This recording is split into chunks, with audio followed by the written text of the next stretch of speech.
Merci, honorable président, pour la parole.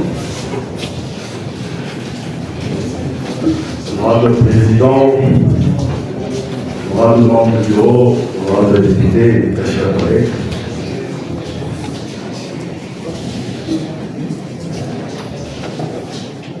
J'aurais dû avoir beaucoup à parler, je crois aujourd'hui je ne serai pas très bon.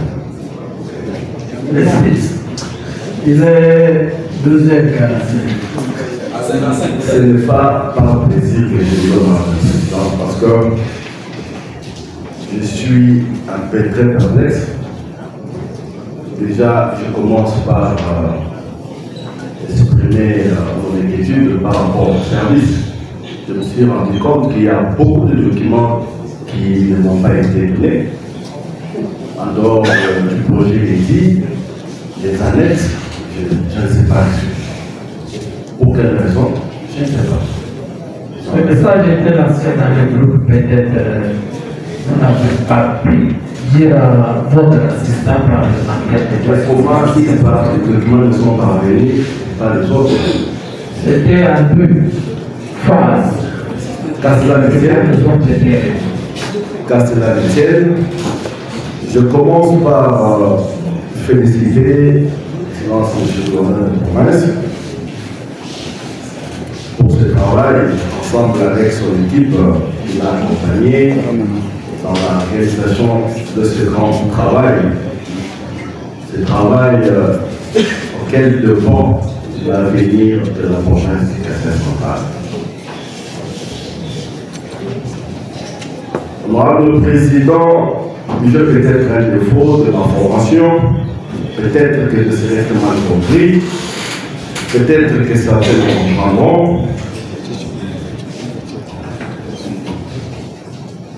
Le budget qui est devant moi, parce que ce budget, c'est un budget qui devait démontrer la volonté politique de ce gouvernement.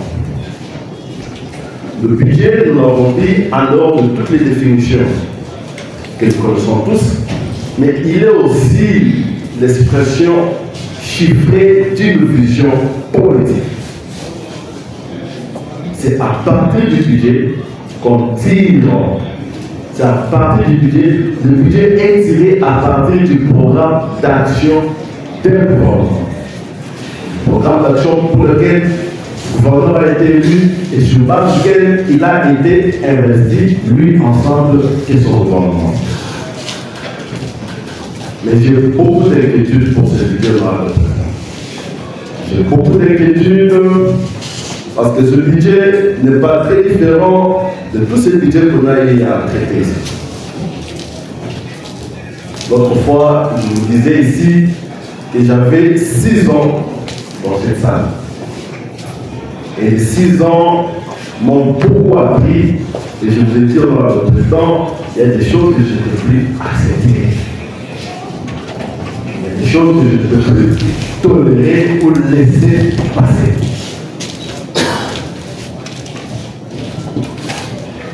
Je commence par féliciter, je l'ai déjà dit, le gouvernement de province.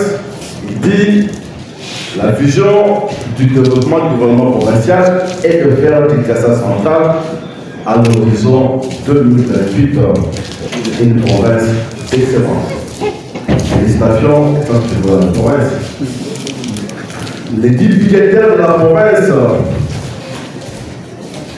est chiffré de 397 milliards 502 millions 795,252 francs congolais, soit 134 millions de dollars.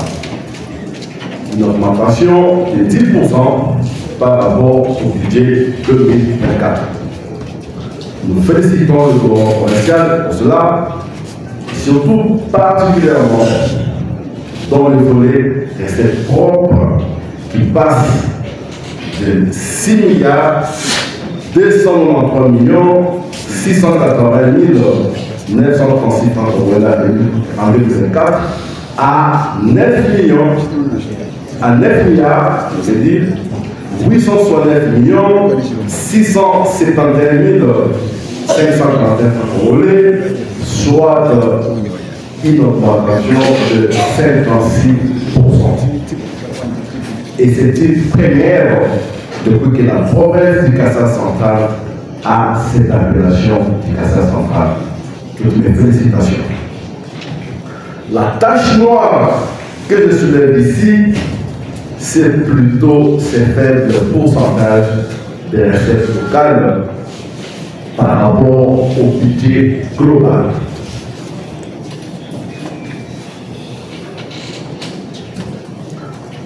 Honorable Président, les recettes locales ne représentent que 2,48% des recettes totales du budget. Et tant que ces recettes propres de la province ne représenteront pas grand-chose dans le budget général, je n'aurai pas grand-chose à espérer dans la réalisation de ce budget, car nous savons tous comment les recettes courantes, constituées généralement de recettes à caractère national, en capital, recettes exceptionnelles, constituées principalement des appuis de la Caisse nationale des péréquations, arrivent dans cette province. Et sur le plan scientifique, ça me pousse dans un pessimisme qui dépasse son nom, Honorable Président, car on ne triche pas avec les chiffres. On peut s'amuser à le tronquer, mais sachez que ça finira toujours par la table. Je l'ai dit ici précédemment, le budget, en dehors des définitions que nous connaissons tous, il est aussi l'expression chiffrée d'une vision politique, et comme tel, ce budget a été tiré du programme d'action du gouvernement, sur base duquel ce gouvernement a été investi. Et le jour que ce programme d'action du gouvernement a été approuvé ici par nous, Excellence Monsieur le Président de la province, je vous avais déjà averti que je ne voterai pas pour un budget dont les recettes pauvres de la province représenteront moins de 5% du budget général. À ce jour, me voilà devant un budget dont les recettes pauvres sont de l'ordre de 2,48% des recettes totales. Que dois-je faire, Honorable Président? Dois-je revenir sur les propos? J'ai dit non. Dois-je regretter?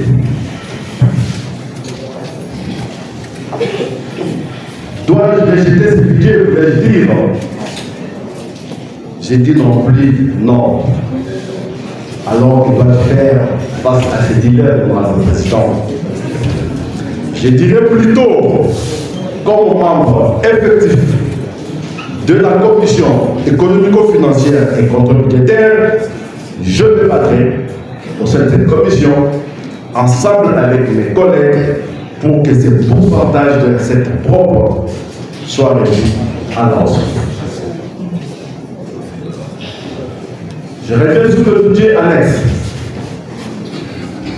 Je reviens encore ici, Excellence Monsieur le Président de la province, sur ma question d'avant-hier que beaucoup de collègues ont également posée.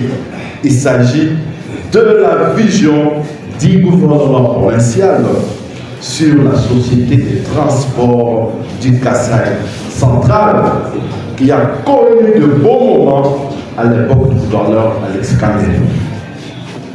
En voyant dans ce budget la reconduction du montant de 156 939 960 francs congolais de l'exercice qui était passé, je me pose la question, Monsieur le Président, du réalisme de ce budget.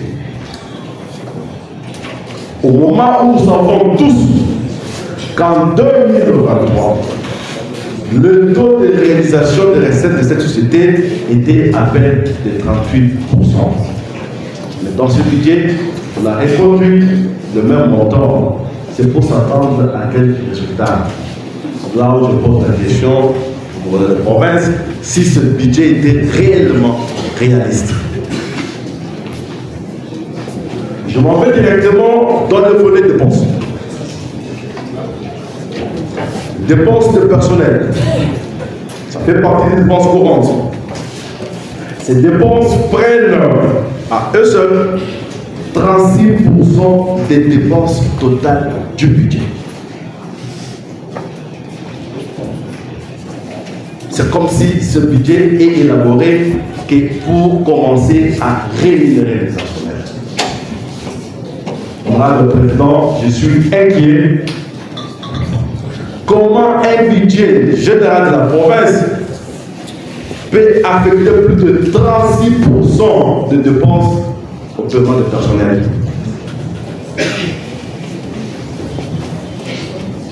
Paiement de personnel, de fonctionnaires membres du cabinet politique du gouverneur et des ministres provinciaux, et j'en passe. C'est vraiment inadmissible. Hier ici, avant-hier, les collègues Jean-Paul déploraient ici la multitude du personnel composant le cabinet du gouverneur de province. D'après mes informations, il y aurait une centaine d'agents dans le cabinet qui seront rémunérés avec les trésors publics de la province. C'est normal ça. C'est vrai que la question de l'emploi se pose avec acuité dans notre province. Mais est-ce que doit-on constituer un cabinet avec plus de 100 personnes? Ce matin, moi, le président, j'étais en train de feuilleter la loi sur la libre administration de province qui limite le nombre de membres du cabinet des gouverneurs de province. Je crois que c'est l'article 30 qui parle de pas plus de 10 personnes. On peut comprendre 10 personnes pour les personnes politiques, personnes d'appoint, mais aller au-delà de 100, je pense que c'est éléphantesque et c'est pléthoresque pour rien.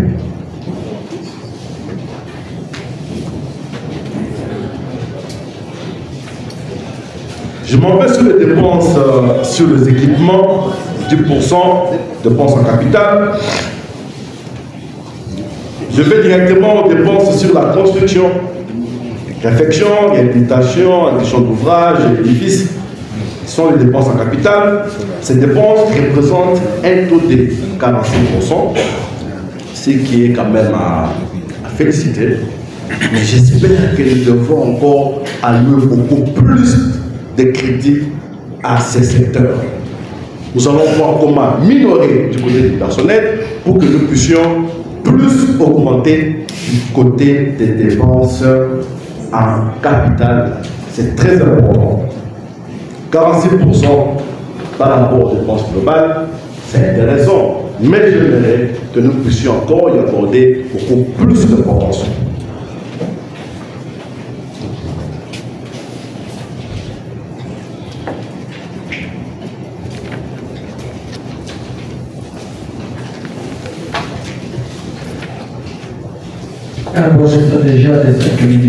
Je m'en vais à la ventilation des recettes.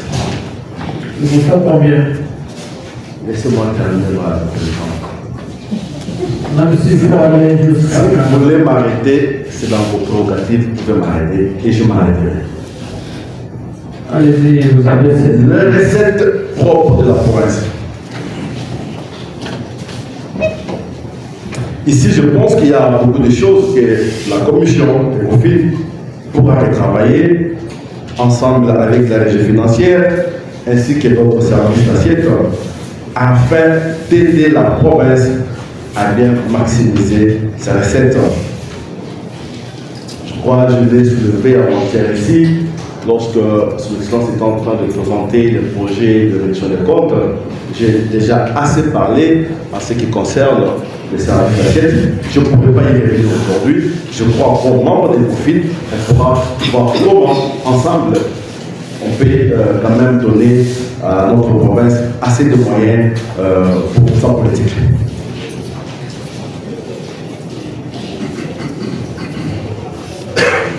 J'ai quelques préoccupations ici.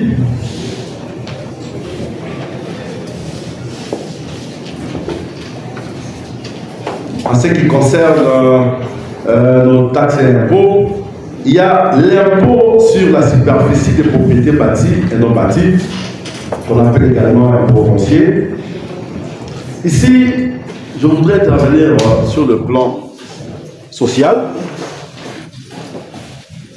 Honorable Président, honorable membre du bureau, honorable député, très chers collègues, nous avons recueilli beaucoup de plaintes auprès de notre population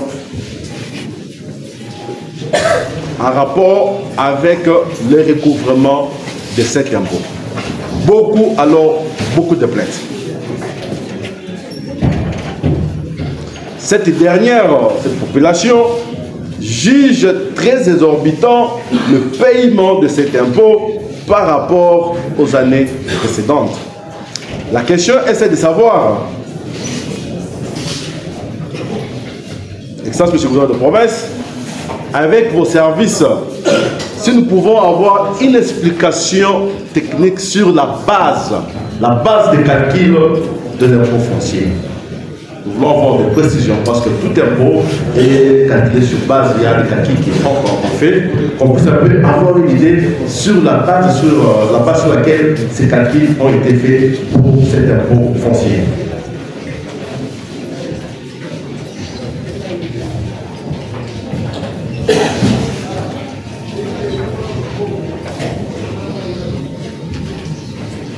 Deuxièmement, en ce qui concerne toujours l'impôt foncier, pourquoi cet impôt est-il perçu en dollars américains en violation de loi qui exige que l'impôt soit payé en franc fiscal, soit en monnaie locale?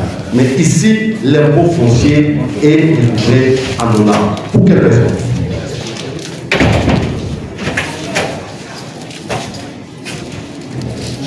J'ai une autre question à poser.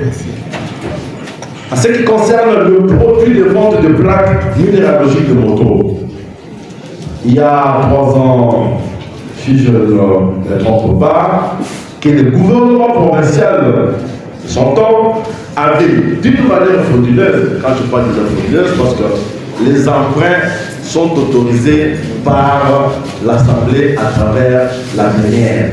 Mais en ce temps-là, le gouverneur de province, dans son copinage avec le président de l'Assemblée, s'était convenu et avait autorisé, sans que la plénière ne soit informée, avait autorisé que la province puisse s'endetter auprès d'une banque provinciale pour que la province puisse se procurer de plaques minéralogiques. Il n'y a pas longtemps, il y a 1 ou 2 mois, j'ai changé avec le gérant de cette banque qui me disait que le plaque était encore abandonné dans sa banque. Je voudrais savoir si à ce jour, le plaque minéralogique pour lequel la province a déboursé beaucoup d'argent continue à traîner à la banque ou la province a déjà récupéré ces plaques minéralogiques qui sont une source de financement importante pour la province.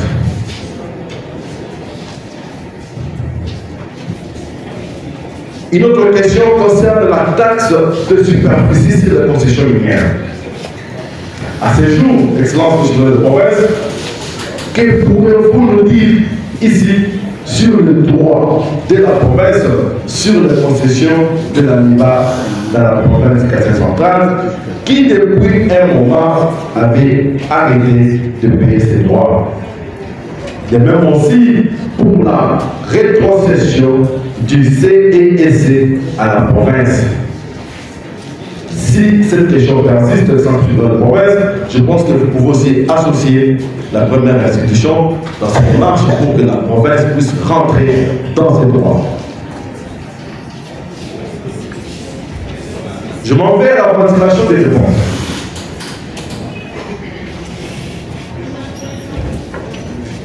Équipement de la part du gouvernement provincial dans le secteur de la santé, acquisition des équipements sanitaires. Il y a une liste au tableau où on reprend tous les territoires, mais ce que j'ai décrit ici, c'est un peu de déséquilibre. Il y a des territoires qui reçoivent plus que les autres. Pourquoi cette discrimination? Et puis de deux, comme conseil d'observation que j'ai fait, je verrai bien, Excellence Monsieur le gouverneur de province, lorsque vous faites le dispatching d'un territoire, il faut tenir compte des secteurs. Parce que c'est un problème qui se pose avec l'activité. Lorsque dans un secteur, un territoire comme le mien de Kazumba, grand de ces 9 secteurs, vous répartissez la construction de santé, il n'y a que 5 ou 6 secteurs qui sont ciblés et les 3 autres. Qu'irions-nous dire à ces populations-là? Pourquoi on a ciblé 6 secteurs et eux n'ont pas été ciblés pour quelle raison? Je crois que ce sont des choses que vous pouvez harmoniser parce que ce sont aussi des questions qui créent les tensions dans nos villages. Lorsqu'on voit que tels sont servis et ne sont pas servis, ça pose des problèmes. Alors, quand vous faites des tests dispatching, tenez compte un peu de l'équilibre de chaque secteur. Rien de les chez soi concernés. Rien de terrible. Pareil aussi, en ce qui concerne le secteur de l'éducation. Par exemple, chez moi, à Kazumba, pour toute une année, il n'y a qu'une seule école qui est ciblée. Et bizarrement, c'est pas, ça tombe que dans les secteurs de gouverneur. Je me pose la question, c'était un hasard ou quoi? Je ne sais pas. Peut-être que c'était un hasard, mais c'est tombé à la fois. Un hasard. Avec quel projet? Construction des écoles. Peut-être? Construction des écoles. Non, avec le gouvernement provincial. Non, non, avec le fonds du gouvernement provincial. Avec le fonds du gouvernement. Ah, le fonds du gouvernement. Si quand vous avez réussi une école, des mandats peut-être dans la construction combien? Non. Des mandats qui Honorable le président des éléments. Tous les territoires sont ciblés. Non, tous les territoires sont ciblés. Non. Tous les territoires sont ciblés. Ah, ok. Tous les territoires sont ciblés. D'accord. Moi, président de sécurisez-moi. Allez-y, je comprends. Tiens, je dois arrêter. Vous êtes en train de voir Absolument, le président. Je parlais ici du hasard. J'ose croire que c'est un hasard que les choses de cette école est tombée dans le secteur qui, par hasard aussi, appartient au gouvernement de province. C'est un hasard. Je le crois.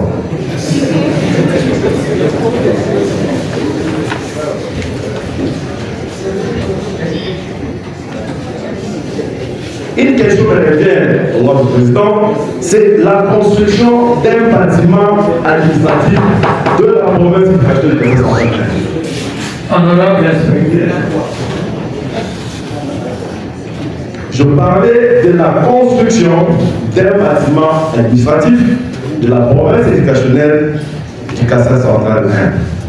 Honorable président, vous êtes étudiant du domaine. Je me rappelle il y a 3 ans, lorsque partait la migration pour Kalina dans le Olomami, le directeur provincial de l'EPC, M. Léon Touchoué, avait laissé plusieurs millions de francs congolais dans les comptes de cette direction logée à la Robanque pour la construction du bâtiment administratif, ainsi que l'acquisition du terrain qui était juste à côté des meubles de l'éducation. Et le terrain appartenait à la famille du feu sénateur Mawadadi. Le terrain qu'occupe actuellement la société Savemex.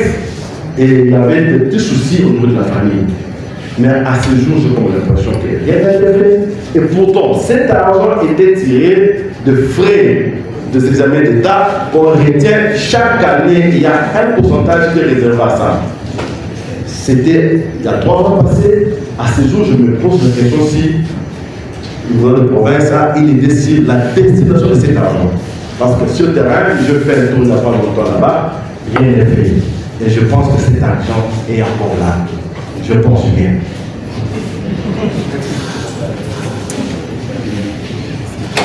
Pour juillet, mon président, je suis sur la réalisation de votre réserve agricole.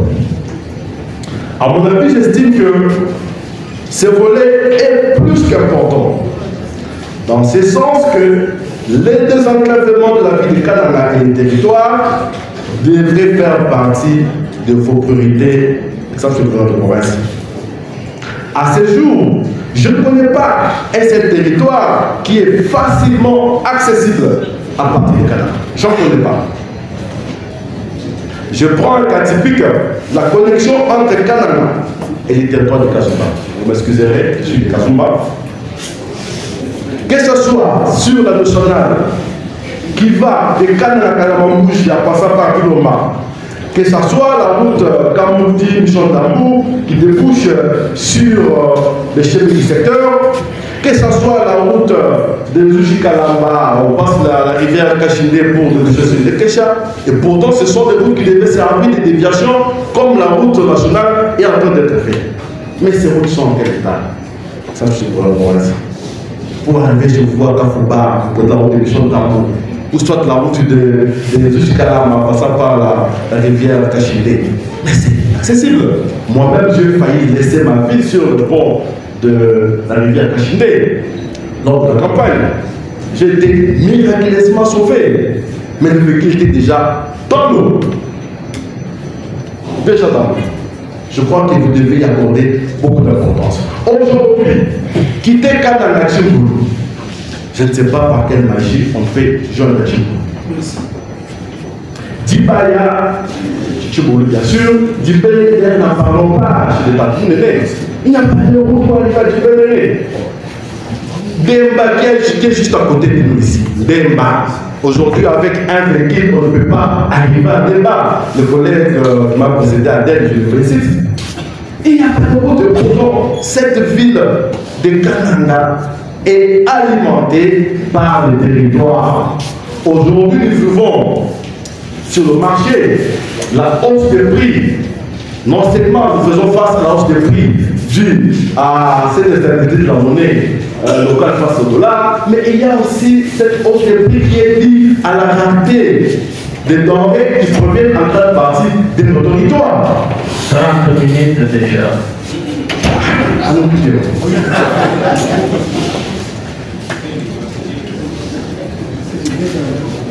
merci, Madame le Président. Il y a encore trop de papiers qui restent ici. Malheureusement. Vous êtes de la conflit. Merci beaucoup. Et c'est par ici que je gîte. Mais ce budget inquiète, je dis, je le répète, c'est inquiète. C'est le premier budget de votre mandature. Ça pouvait être la détermination. Vous devez sentir dans ce budget la détermination de votre vision. Mais personnellement, je n'ai pas fait ça. Merci, Madame le Président.